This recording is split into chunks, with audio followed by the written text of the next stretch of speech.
Oh my gosh, it's Reshona. And I was just saying, it's been so long, and you've come so far.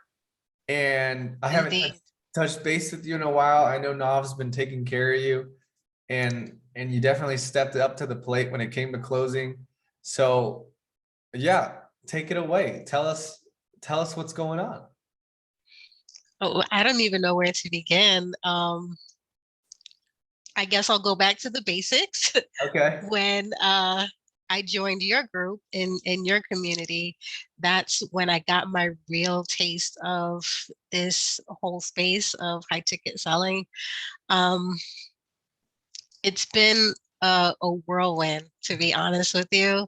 There have been a lot of ups and downs and discouragements and setbacks, but I'm on an offer right now that I absolutely love. I'm getting to really help people and make a difference. And I'm starting to kill it. You know, everything that you guys said was gonna happen is slowly happening. So I see it and I feel it, and I could not be happier. So Yeah. thank you.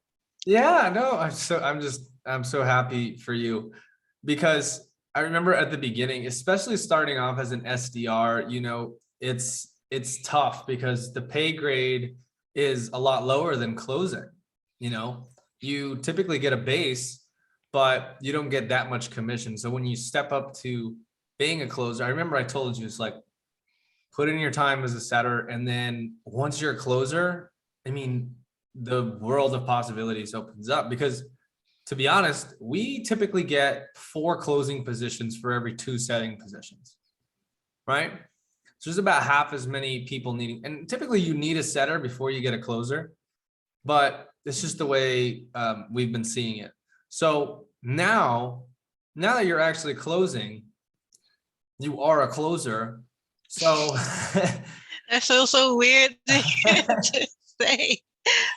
but now that you've like reached that level and you have that experience, you can't really go backwards, right? You may step back into a setting role if it's like an amazing opportunity, but now the world is your oyster in terms of the opportunities that come to you because you have that closing experience. Do you feel that? I do. I love working as an SDR. You know, I like the fact that most of them gave you a base salary, so I at least had that to depend on. But when I started closing, it was like, this is all me, and I can do with it what I want to do with it. I can, you know, the world is my oyster, so I can make as much or as little as I want. And I think that extra motivation that I don't have that base salary to fall back on is pushing me to do a little bit more and work my pipeline and, you know, do all the things that you guys said that I was supposed to do, follow up on prospects and make sure that I'm giving it 110% every single day. And it's starting to happen. You know, it's creeping up there. My close rate is starting to go up, and you know, the commission is starting to come in. The pipeline is working the way that I want it to work. So it's really, the big picture is really starting to come into focus. Yeah. And it's so interesting you say that because a lot of people come into this industry and they want to be a closer first, right? They think they can close, but you talked about all things SDR and you're applying them as a closer. So tell me about your experience with that, because it seems like being an SDR at first really helped you manage your pipeline, which is very beneficial to you as a closer as well, because some people get lazy, they only take the good applications, but you're saying you follow up with those leads, you manage your pipeline. Can you tell us a little bit about that? So the offer that I'm on is so weird that you're asking me about that. The offer that I'm on, when I first came in, it was like, you know, don't worry about it. We have plenty of leads that are coming in. You know, if they buy, great. If they don't, then, you know, just move on to the next one, move on to the next one. And I tried that for about a week or so, and it just didn't feel right to me. I was like, something is missing. There's all this money that's just sitting right there, and nobody's doing anything with it. So I went to some coaching calls and I kind of got some jewels from Nav and some other people.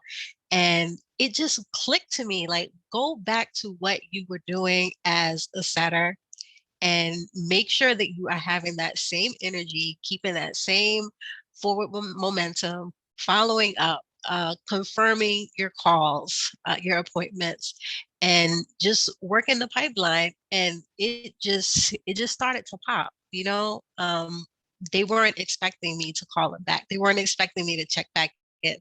They weren't expecting me to, do that temperature check and see how things were going and how I could help them and confirming appointments and things like that. They was like, wow, you're really on it. And I think that is really making a difference, having come from that background as being a setter, because I wouldn't know to do that and I'd be missing out on a lot of opportunities.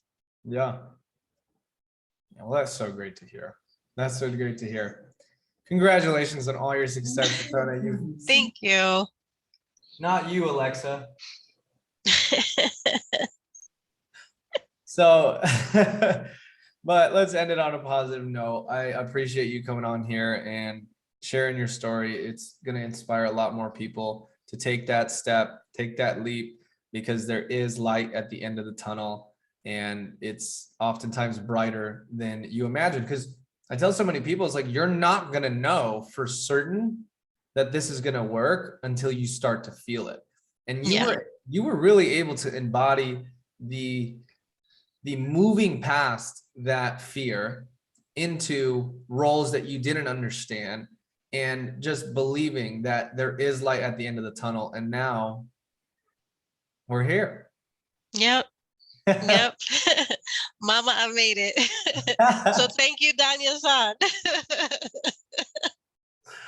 All right, I'm gonna stop recording. Thank you. Okay.